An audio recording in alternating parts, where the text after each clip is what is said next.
Front-to-rear crashes like this are becoming less common thanks to automatic emergency braking.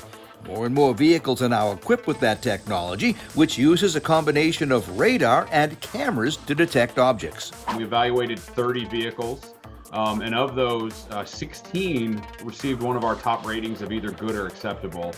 And that's a big improvement from the vehicles we tested last year.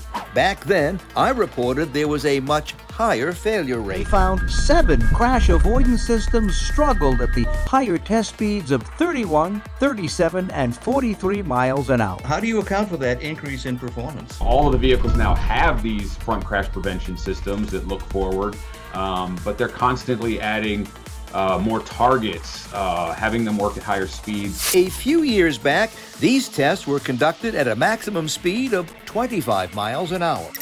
But with more and more traffic on the roads traveling at higher speeds, the IIHS upped its standards, requiring a vehicle to avoid a collision at a maximum speed of 43 miles an hour. Avoiding motorcycles was the biggest stumbling block for vehicles which didn't rate well.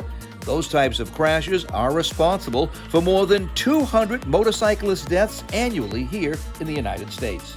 With the systems that did poorly all the way around, what do you think the fix is, Improving potentially the software, to recognize more targets, to work at higher speeds. Some of them may even have some outdated hardware. In most of the tests, the Institute uses collapsible cars and breakaway motorcycles. But they use a real tractor trailer and the driver then has to swerve to avoid it. I wanted to know if that swerving affects the accuracy of the test. Our requirement is around 2 seconds. And so, if we don't see a warning by that time, our driver still has plenty of time to swerve around, and we can evaluate, whether it was a timely warning or not. Federal regulators are currently looking at requiring collision avoidance at speeds much higher than 43 miles an hour.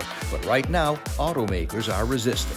But as we move closer and closer to fully autonomous self-driving vehicles, meeting those standards is going to become a necessity down the road. Working for you, I'm the consumer guy, Steve Sprague.